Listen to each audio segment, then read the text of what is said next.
Good afternoon, everyone. I'm Laura Harper Cole, Nicole Bell's mom, and I'd like to thank everyone for attending the first Sean Bell Summit. Today I'm going to introduce my daughter, but before I do, I'd like to say, just go back. I'm going to go back 2.5 years ago. That night we were home after her bridal shower, and we were all excited about her getting married the next morning, or next evening. And then we got the awful call to come to the hospital. We didn't know where we were going because something had happened to Sean. Well, we all know what happened to Sean that night, and it's awful. But going forward, we're going to make sure that this never happens to anyone else. Because what happened was a tragedy, and it has changed our lives, both families. The Harper Polks, the Bells, has changed all our lives forever. We no longer see the world like we used to. You know, it's cloudy now. My daughter, over the last 2.5 years, has managed to bring herself through the worst tragedy ever with 2 little girls. And basically, she's alone. Sean's not a deadbeat dad around the corner. We can just go, make him come. He's gone. He's gone until we see him in heaven, whenever that time comes. But she has done tremendous things in the last 2.5 years with the help of Reverend Sharpton. I don't know what we've done without him. Thank God.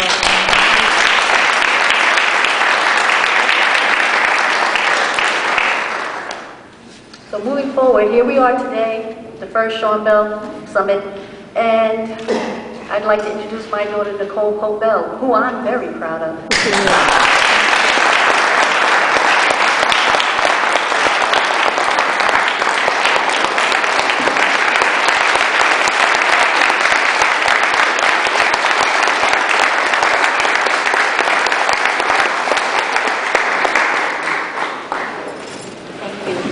Thank everybody here. First, I'd like to thank everyone for their assistance in putting this event together.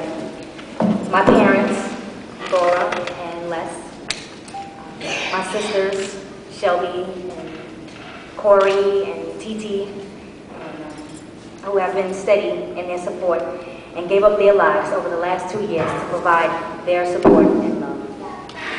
Mr. and Mrs. Bell,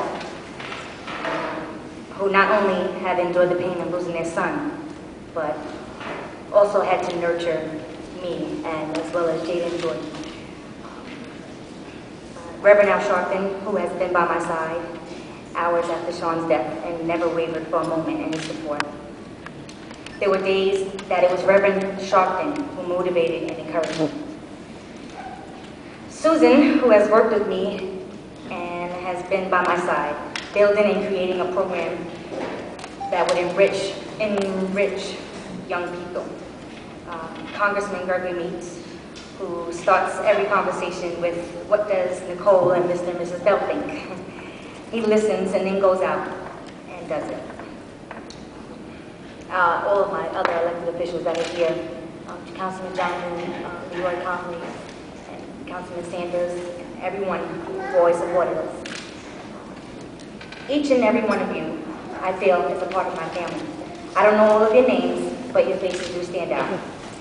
You were at the vigils, on the sidewalk, in the rain, at Sean's funeral. You walked with us, stood with Mr. and Mrs. Bell, marched and protested, silently stood outside the courthouse.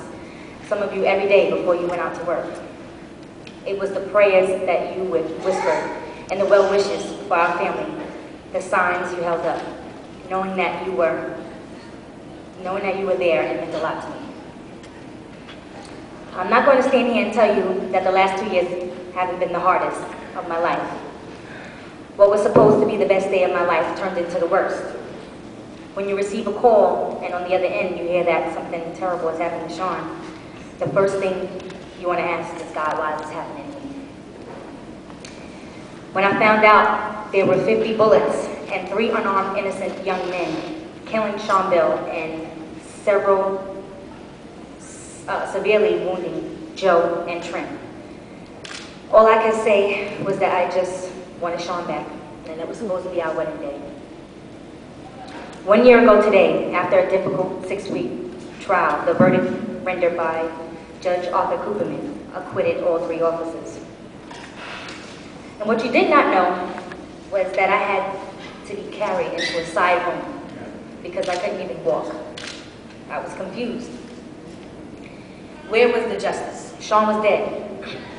The pain is still unbearable. I wept along with my family, my friends, and some of the very people who are sitting on this panel. Have you ever been in a place in your life and where you have to make a decision that will alter not only your life, but all the lives around you? That was my moment.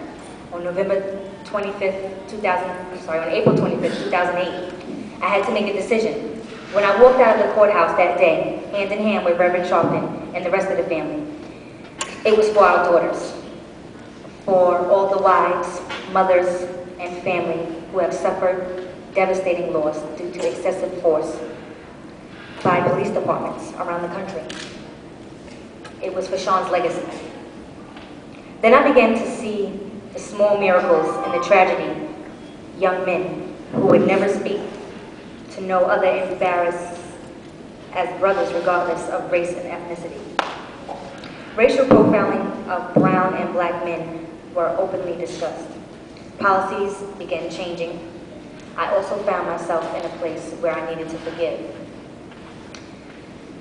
That was tough, but in order to go on for my daughters, I needed to provide them with a mother who would not be bitter. I needed to come up with ways to educate young people about their rights if and when they're stopped by police so that we can prevent another Sean Bell tragedy. Today, we enlisted the police, attorneys, civil liberties activists, elected officials so that we all have a dialogue on how to work with one another. One of the most important lessons as a community we've learned from Sean's death is we no longer can be silent and hope this doesn't happen to any other families. Thank you.